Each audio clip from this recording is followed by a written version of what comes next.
दोस्तों, ऐसा कितनी बार हुआ है कि आपके सामने कुछ बुरा हो रहा हो और आपने उस बुराई से बचने के लिए उसे नजरअंदाज कर दिया और अपने रोज के कामों में लग गए। हम सभी ने यह कभी ना कभी अपनी जिंदगी में शायद किया ही होगा। पर क्या हो जब वही बुरा व्यवहार आपके साथ हो रहा हो और ऐसे ही बाकी लोग आपको नजरअंदाज करके अपने काम करने लगे हैं। जब कोई आपको धमका रहा हो कि सच अगर आपने किसी को बताया तो आपको नुकसान पहुंचेगा, क्या फिर भी आप सच बोलेंगे? क्या फिर भी आप खुद के हक और सच के लिए लड़ेंगे? दोस्तों, कई बार सच बोलने के लिए बहुत हिम्मत की जरूरत होती है और यह हिम्मत जो गलत के सामने खड़े होने के लिए जरूरी है, यह हिम्मत अपने अंदर लाना बहुत मुश्किल हो सकता है। क्या लगता है आपको कितने लोग ऐसी परिस्थिति में सच बोलने की हिम्मत करेंगे? दोस्तों, आज की इस बौद्ध कहानी के माध्यम से हम यही सीखेंगे कि चाहे परिस्थिति कितनी भी कठिन क्यों ना हो, सच बोलना और गलत का सामना करना कितना जरूरी होता है। और हम देखेंगे कि आज के हमारे इस कहानी के युवक ने कैसे हिम्मत जुटाई और सच का साथ दिया। तो बिना किसी देरी के शुरू करते हैं। तो एक बार की बात है, एक नगर में एक युवक रहता था जो बहुत ही अच्छा था, जो स्वभाव का बहुत ही सीधा और मन से बहुत ही सरल था। वह ना तो किसी से लड़ाई झगड़े करता था और ना ही किसी को कभी भला बुरा कहता। वह लोगों की मदद भी किया करता, लेकिन फिर भी कुछ लोग उसे भला बुरा कहते। इस पर वह मुस्कुराकर वहां से चला जाता जहां वह नौकरी किया करता था। वह सेठ भी उसे बहुत कम तनख्वाह दिया करता था, तब भी वह कभी अपने सेठ का विरोध नहीं करता, बल्कि हंसकर उसके सारे आदेशों का पालन किया करता और खूब मन लगाकर काम किया करता। उसकी भलाई के कारण हर कोई जो भी उससे मिलता उसे दबाने की कोशिश करता, उसे डराने की कोशिश करता। उसके इस सीधे साधे व्यवहार के कारण लोग उसे पागल भी कहते थे और कई तो यह भी कहते कि वह अपने जीवन में कभी कुछ नहीं कर पाएगा। यह तो बहुत ही सीधा है और आज के जमाने में इतना सीधा होना भी अच्छी बात नहीं है। वह युवक गरीब था, लेकिन वह कभी किसी से शिकायत नहीं करता था। वह नौकरी करके पैसे इकट्ठा किया करता ताकि वह अपनी गरीबी से बाहर निकल सके। लेकिन जब भी वह गरीबी से बाहर निकल की कोशिश करता तो कुछ लोग आते और उसकी वह जमा पूंजी उससे लेकर चले जाते। कभी उसके रिश्तेदार आते तो कभी उसका कोई सगा संबंधी, जो अपना दुख दर्द दिखाकर, अपना दुख दर्द सुनाकर उसका जोड़ा हुआ एक एक रुपया उससे ले जाते और वह युवक कुछ नहीं कर पाता। वह तो केवल यही सोचता रहता था कि वह एक अच्छा आदमी है और अच्छे आदमी कभी किसी पर अत्याचार नहीं करते, वह कभी किसी का विरोध नहीं करते, वह तो स्वयं में खुश रहते हैं और दूसरों की मदद भी करते हैं। इन सारी बातों से वह अपने आप को समझा लेता। एक दिन की बात है, उसने देखा कि उसका एक मित्र चोरी चकारी करके, बेईमानी करके, गलत काम करके आज बहुत धनवान बन चुका है और उसके पास अत्यधिक खुशियां हैं, पैसा है और यह समाज उसे सम्मान भी देता है। वह ना तो दान करता है और ना ही लोगों की मदद करता है, बल्कि वह तो दूसरों पर अत्याचार करता है। वह जबरदस्ती लोगों के पैसे लूट लेता है और उन्हीं पर चीखता चिल्लाता भी है। फिर भी यह समाज उसी को पसंद करता है। लेकिन मैं एक सीधा साधा इंसान हूं, मैं एक अच्छा युवक हूं, फिर भी मुझे कोई पसंद नहीं करता। मुझे तो सब लोग पागल समझते हैं और मेरे जीवन में तो केवल दुख ही दुख है। वह युवक मन ही मन यह सोच रहा था कि तभी उसके मन में एक और विचार उत्पन्न हुआ। वह यह सोचने लगा, क्या मुझे बुराई का रास्ता अपना लेना चाहिए? एक दिन वह अपने मालिक के घर पर काम कर रहा था, तभी अचानक उसके हाथों से एक सामान गिर कर टूट गया जो कीमती था। इस पर उसके मालिक ने उसे बहुत खरी खोटी सुनाई, उसकी पिटाई की और कहता है, तुझे अब से 1 साल तक मेरे यहां पर मुफ्त में काम करना होगा। क्या तुझे नहीं पता था कि यह कितनी कीमती चीज है? अब से 1 साल तक मैं तुझे कोई पैसे नहीं देने वाला हूं। वह युवक रो रहा था, गिड़गिड़ा रहा था, लेकिन उसके मालिक ने उसकी एक नहीं सुनी। वह रोता हुआ अपने घर जा रहा था। उसी रास्ते से एक बौद्ध भिक्षु भी गुजर रहे थे। उन्होंने जब उस युवक के रोने की आवाज सुनी तो वह उस युवक के पास आए और उस युवक से कहते हैं, यह सब कैसे हुआ? तुम्हारे शरीर पर तो बहुत जख्म है, लाओ मैं तुम्हें मरहम लगा देता हूं ताकि तुम्हें कुछ आराम मिल सके। इतना कहकर उन भिक्षु ने युवक के शरीर पर कुछ जुड़ी बूटियों का लेप लगाया, जिससे उस युवक को अपने दर्द से थोड़ी राहत मिली। इस पर वह युवक उन बौद्ध भिक्षु से कहता है, हे गुरुवर, आप तो ज्ञानी मालूम पड़ते हैं, क्या आप मेरी एक बात का जवाब देंगे? इस पर वो बौद्ध भिक्षु कहते हैं, पूछो। तभी वह युवक उन बौद्ध भिक्षु से कहता है, हे गुरुवर, अच्छे लोगों के साथ बुरा क्यों होता है? मैं बहुत सीधा साधा इंसान हूं, मैंने कभी किसी का बुरा नहीं किया, ना ही मैंने कभी किसी को अपशब्द कहे, बल्कि जो भी मेरे पास मदद मांगने आता है मैं उसकी मदद भी कर देता हूं। लेकिन अब तक मेरे साथ कभी कुछ अच्छा नहीं हुआ। मैं हमेशा दुख में जीता हूं, जबकि इस दुनिया में ऐसे बहुत सारे बुरे लोग हैं जो अपना जीवन सुखी सुखी जी रहे हैं, जबकि वह लोगों को लूटते हैं, लोगों के पैसे छीन लेते हैं, लोगों पर अत्याचार करते हैं। फिर भी समाज उन्हीं को पसंद करता है, उन्हीं का सम्मान करता है। आखिर ऐसा क्यों होता है? ऐसे में क्या हमें भी बुराई का रास्ता अपना लेना चाहिए? क्या हमें भी बुरा बन जाना चाहिए? उन भिक्षु ने उस युवक की सारी बातें ध्यानपूर्वक सुनी।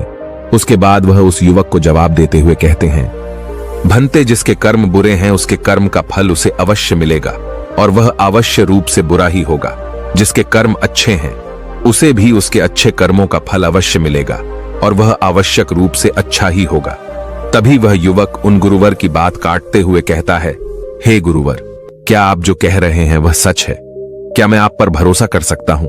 क्योंकि इस दुनिया में तो मुझे सब उल्टा ही नजर आता है। मुझे तो अच्छों के साथ बुरा और बुरों के साथ अच्छा ही होते हुए नजर आता है। इस पर वह बौद्ध भिक्षु उस युवक से कहते हैं, भंते, जैसा मैंने कहा वह बिल्कुल सत्य है, और आने वाले समय में यह तुम अच्छी तरह से जान भी जाओगे।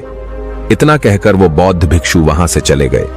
वह युवक वहीं पर कुछ देर बैठा रहा और उन बौद्ध भिक्षु की बातों पर विचार करता रहा, और वह यह सोच रहा था, चलो, मेरे पास धन दौलत ना सही, रुपया पैसा ना सही, समाज का मान सम्मान ना सही, पर मैं एक अच्छा इंसान तो हूं, और मेरी अच्छाई का फल मुझे कभी ना कभी तो जरूर मिलेगा। इतना सोचकर वह वापस अपने घर लौट गया। कुछ दिनों बाद वह युवक जंगल के रास्ते से अपने मालिक के घर जा रहा था। तभी रास्ते में राजा के सैनिकों ने उसे घेर लिया, उसका चेहरे पर काला कपड़ा डाल दिया और उसके हाथ बांध दिए, और फिर उसे धक्के मार मार कर वो उसे ले जाने लगे। इस पर वह युवक जोर जोर से चिल्लाता रहा और उन सैनिकों से पूछता रहा, मुझे कहा ले जा रहे हो, और मेरा क्या कसूर है? वह बार बार एक ही बात दोहरा रहा था, लेकिन सैनिकों ने उसकी किसी भी बात का कोई जवाब नहीं दिया। वो बस उसे मारते पिटते ले जाने लगे। काफी देर तक जब वह युवक एक ही सवाल करता रहा, तभी एक सैनिक उसकी इस बात का जवाब देते हुए कहता है, अरे मूर्ख, तुझे नहीं पता, तुझे राजा ने मृत्यु दंड दिया है और कहा है कि तुम्हें ऊंचे पहाड़ से ले जाकर नीचे फेंक दे। इसलिए हम तुम्हें एक ऊंचे पहाड़ की तरफ ले जा रहे हैं, जहां से तुम्हें नीचे फेंक दिया जाएगा। इतना कहकर वह सभी सैनिक हंसने लगे। तभी वह युवक एक बार फिर उन सैनिकों से कहता है, किंतु क्या है मेरा कसूर? एक बार मुझे राजा से मिलने दो। मैं भी तो जानना चाहता हूं कि आखिर मेरी गलती क्या है, जिसके लिए मुझे यह सजा दी गई है। मैंने तो कुछ भी नहीं किया। तभी वह सैनिक हंसते हुए उस युवक से कहता है, हम सभी जानते हैं कि तुमने कुछ भी नहीं किया, और तुम्हारी अंतिम इच्छा जानकर मैं तुम्हें सब कुछ सच सच बताता हूं। तो ध्यान से सुनो। दरअसल बात यह है कि राजा ने आज सुबह ही चोर को मृत्यु दंड दिया था, और हमें उसे पहाड़ी से ले जाकर नीचे फेंकना था। लेकिन वह चोर बहुत चालाक था। उस चोर ने हमसे कहा कि अगर हम उसे छोड़ देंगे तो वह हम सभी को 1000 सोने के सिक्के देगा। इसलिए हमने उसे छोड़ दिया। लेकिन हमें अपना कर्तव्य भी तो पूरा करना है। राजा के आदेश को तो हमें पूरा करना ही होगा। इसलिए हमें किसी न किसी को तो वहां से फेंकना ही होगा, ताकि राजा तक यह समाचार पहुंच सके कि चोर को मृत्यु दंड दिया जा चुका है। इसीलिए हमने तुम्हें पकड़ लिया, और भला तुमसे अच्छा हमें मिल भी कौन सकता है?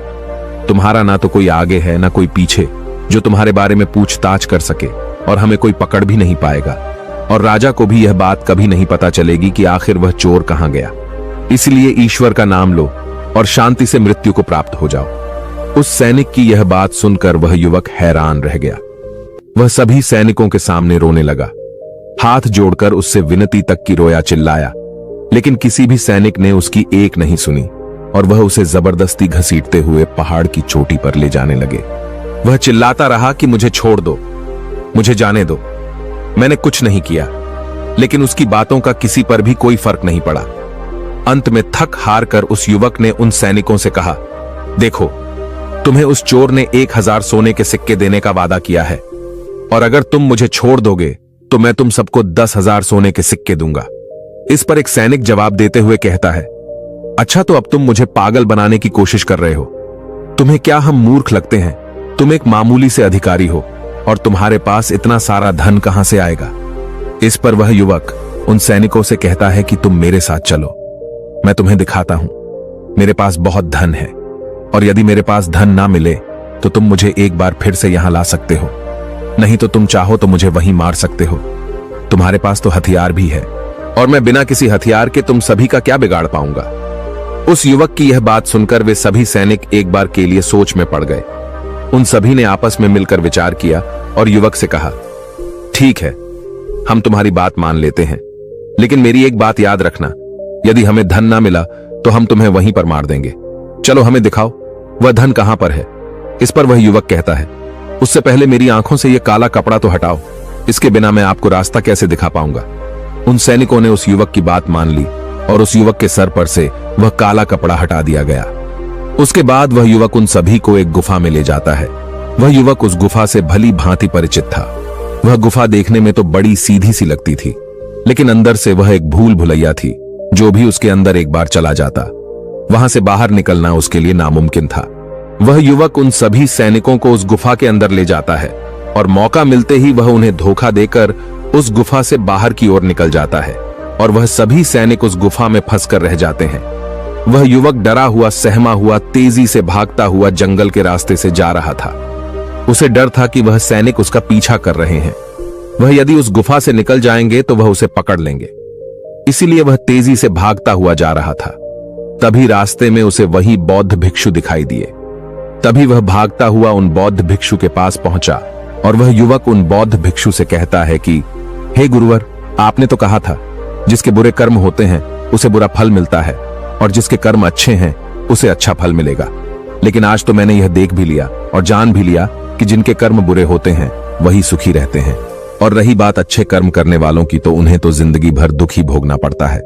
इसके बाद उस युवक ने अपने ऊपर बीती हुई सारी घटना उन बौद्ध भिक्षु को सुनाई और फिर उन बौद्ध भिक्षु से पूछता है, अब बताइए मैंने ऐसा कौन सा बुरा कर्म किया जिस कारण आज मुझे मौत की सजा मिल रही थी, और वह भी ऐसा कर्म जो मैंने किया ही नहीं।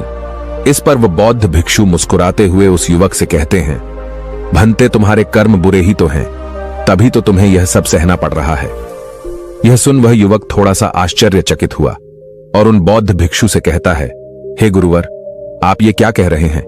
मैंने कभी किसी का बुरा नहीं किया, मैंने किसी को आज तक अपशब्द तक नहीं कहे, फिर मेरे कर्म बुरे कैसे हो सकते हैं? मैंने तो कोई भी बुरा काम नहीं किया, ना ही मैंने चोरी की, ना ही किसी से बेईमानी की, किसी को सताया तक नहीं, किसी को भला बुरा तक नहीं कहा, फिर मेरे कर्म बुरे कैसे हो सकते हैं? इस पर वो बौद्ध भिक्षु उस युवक से कहते हैं, भंते अपने हक और अधिकार के लिए ना लड़ना, यह भी तो बुरा कर्म है। जब तुम पर कोई अत्याचार करता है तुम उसका विरोध नहीं करते। क्या यह बुरा कर्म नहीं है किसी का साथ अत्याचार ना करना, लेकिन दूसरों के साथ अत्याचार होते हुए देखकर चुप रहना, यह भी तो बुरा कर्म है। सही होते हुए भी चुपचाप रहना, क्या यह बुरा कर्म नहीं है? हम शक्तिहीन हैं, असहाय हैं, हमारी मदद कौन करेगा, यह समझकर असत्य के सामने बार बार झुक जाना, क्या यह बुरा कर्म नहीं है? बुराई में सुख है, यह देखना भी एक बुरा कर्म ही है। तो अब मैं तुमसे सवाल करता हूं, बताओ मुझे इनमें से कौन सा काम ऐसा है जो तुमने अब तक नहीं किया? उन बौद्ध भिक्षु की यह सारी बातें सुनकर वह युवक स्तब्ध रह गया। उसे कुछ भी समझ नहीं आ रहा था कि वह उन बौद्ध भिक्षु के इस प्रश्न का क्या जवाब दे। काफी देर सोच विचार करने के बाद वह उन बौद्ध भिक्षु से कहता है, हे गुरुवर, आप सत्य कहते हैं, ये सारे कर्म मैंने किए हैं और आप सही हैं। ये सारे बुरे कर्म मेरे द्वारा ही किए गए हैं और मैं अपने आप को हमेशा एक अच्छा इंसान मानता था। मैं हमेशा लोगों की मदद करता था, कभी किसी के सामने आवाज नहीं उठाता था और मुझे लगता था कि मैं एक बहुत ही सीधा सरल और अच्छा व्यक्ति हूं। लेकिन मैं यह नहीं जानता था कि जाने अनजाने मैं बुरे कर्म कर रहा हूं। आगे वह युवक अपने दोनों हाथ जोड़कर उन गुरुवर से कहता है, हे गुरुवर, अगर यह सारे बुरे कर्म है तो अच्छा कर्म क्या है और अच्छा व्यक्ति कौन होता है? इसका जवाब देते हुए वह बौद्ध भिक्षु उस युवक से कहते हैं, भंते जो हमेशा सत्य के साथ खड़ा रहता है, जो लोगों की मदद करता है, ईमानदारी से अपना कार्य पूरा करता है, जो विनम्र है लेकिन कमजोर नहीं, जो अपने आप पर गर्व कर सकता है लेकिन अहंकार नहीं, जो बुराई को नहीं सह सकता लेकिन अच्छाई के लिए हमेशा प्रयासरत रहता है, जो आलस्य नहीं करता और अपने जीवन को अपने नियंत्रण में रखता है, जो निडर रहता है। तभी वह युवक उन बौद्ध भिक्षु से कहता है, हे गुरुवर, आपने जो कुछ भी कहा वह एकदम सत्य है, लेकिन आप ही बताइए, भला एक गरीब और कमजोर इंसान किसी के सामने कैसे खड़ा हो सकता है, किसी का विरोध कैसे कर सकता है? इस पर वह बौद्ध भिक्षु उस युवक के इस प्रश्न का जवाब देते हुए कहते हैं, भंत लगता है तुम भूल गए। अभी कुछ देर पहले ही तुमने उन सैनिकों के सामने खड़े होकर अपनी सूझबूझ से अपना जीवन बचाया है। व्यक्ति को हमेशा अपने मन से शक्तिशाली होना चाहिए, क्योंकि यह जीवन हमेशा नहीं रहता। डरते हुए जीवन जीने से अच्छा है निर्भय होकर एक दिन खुलकर जी लो। तभी वह युवक उन गुरुवर से कहता है, हे गुरुवर, आपकी सारी बातें सत्य हैं, लेकिन फिर भी यदि किसी के सर पर मौत मंडरा रही हो तो वह व्यक्ति अपनी जान बचाने के बारे में तो सोचेगा ही, और मैंने भी तो वही किया। लेकिन अब जब मैं आपके सामने खड़ा हूं तो मेरे भीतर वो क्षमता नहीं है, मेरे भीतर वो हिम्मत नहीं है कि मैं किसी का विरोध कर सकूं, किसी के सामने खड़ा हो सकूं। तभी वह बौद्ध भिक्षु मुस्कुराते हुए कहते हैं, तो ठीक है, तुम यहीं पर इंतजार करो। वह सैनिक कभी भी उस गुफा से निकल आएंगे और तुम्हें ढूंढ ही लेंगे, और अवश्य ही वह तुम्हें पकड़कर उस पहाड़ की ऊंचाई से फेंक देंगे और तुम कुछ नहीं कर पाओगे, क्योंकि तुम तो अपने आप को कमजोर समझते हो। तुम अपने आप को एक अच्छा व्यक्ति मानते हो, क्योंकि तुम किसी को सताते नहीं।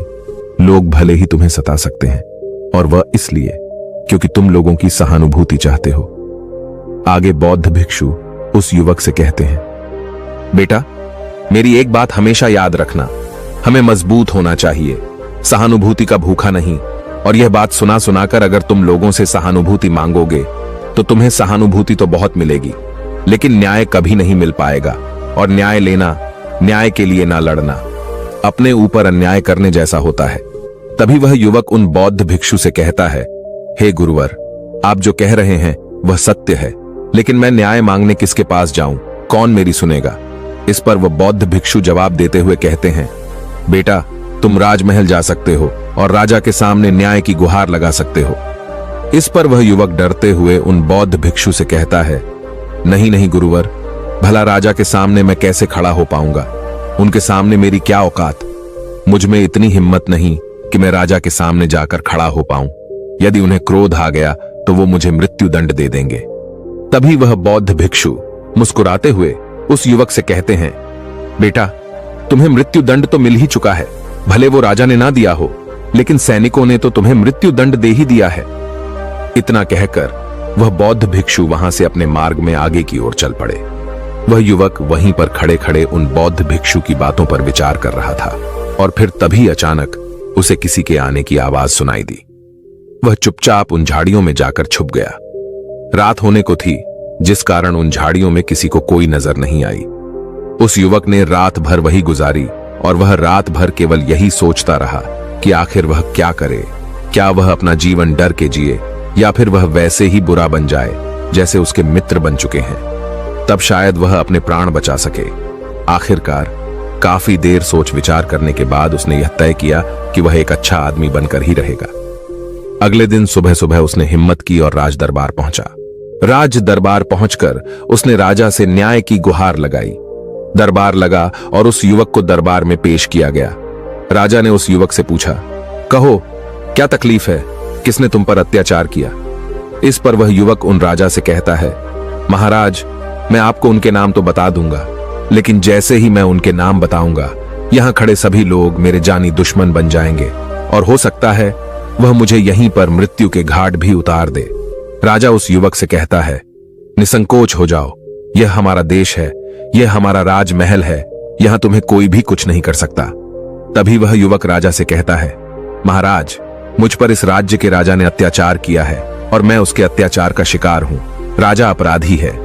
इस बात सुनते ही राज दरबार में बैठे हुए सभी लोग अपने आसन पर से खड़े हो गए और सभी ने एक आवाज में कहा, राजन, इसे मृत्यु दंड दे दिया जाए।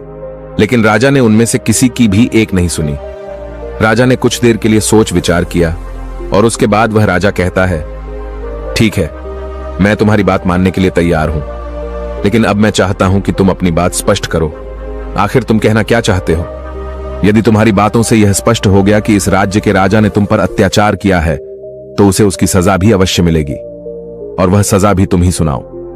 राजा की यह बात सुनकर राज दरबार में उपस्थित सभी लोग अपने अपने आसन पर बैठ गए और उस युवक की बात सुनने के लिए सभी लोग तैयार हो गए। तभी वह युवक राजा से कहता है, हे राजन, कल सुबह आपने एक चोर को मृत्युदंड दिया था।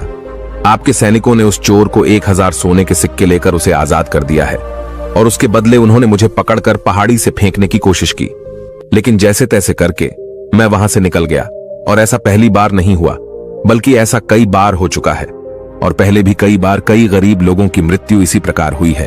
और राजा को लगता है कि राजा ने न्याय किया है, लेकिन वह राजा यह नहीं देखता कि उसके आदेश को पूरा किया जा रहा है या नहीं, क्या उसका न्याय पूरा हो रहा है या नहीं। राजा का किया हुआ न्याय किसी के लिए अन्याय बन रहा है। किसी गरीब के घर का दीपक बुझा दिया जाता है और राजा को इसकी भनक तक नहीं। राजा तो केवल अपने जीवन में मस्त है, उसे अपने महल से बाहर निकलने का समय तक नहीं है। वह बाहर निकलकर आम लोगों से मिलता तक नहीं है, उनकी समस्याओं के बारे में सुनता तक नहीं है। वह तो केवल अपने मंत्रियों और अपने अधिकारियों पर निर्भर रहता है। हे राजन, मेरा राजा तो मुझसे कभी मिला तक नहीं, तो मुझसे बहुत दूर है और मेरी आवाज भी उस तक कभी नहीं पहुंचती। अगर मैं बाहर खड़े उन पहरेदार को कुछ रुपए पैसे देकर अंदर ना आता, उस आदमी की यह बात सुनकर राज दरबार में उपस्थित सभी लोग आश्चर्यचकित रह गए। राजा भी यह बात सुनकर बड़ा अचंभित था। तभी राजा ने मंत्री को आदेश दिया और कहा कि सत्य का पता लगाया जाए। मंत्री ने तुरंत ही राजा के आदेश का पालन किया और गुप्तचरों से पता किया कि आखिर यह जो युवक कह रहा है उसमें कितनी सच्चाई है। कुछ घंटों के बाद मंत्री को यह बात पता चल गई कि जो युवक कह रहा है वह बिल्कुल सत्य है, और उसने यह बात आकर राजा को बताई। मंत्री राजा से कहता है, हे राजन, यह युवक जो कह रहा है वह बिल्कुल 100% सत्य है।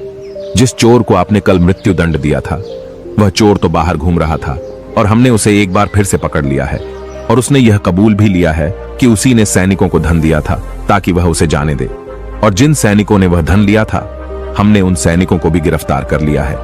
तभी राजा मंत्री से कहता है, उन सभी अपराधियों को राज दरबार में पेश किया जाए।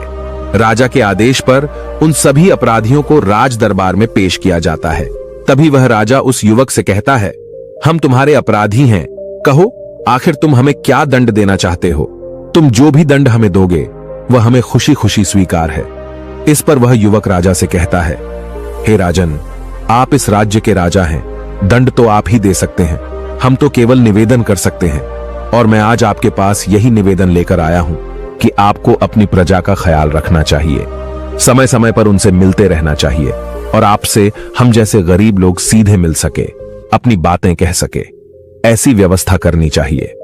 इस पर राजा ने मंत्री को आदेश दिया और कहा, मंत्री जी, उन दरबारियों को भी पकड़कर लाया जाए जिन्होंने इस व्यक्ति से धन लेकर इसे अंदर आने की अनुमति दी।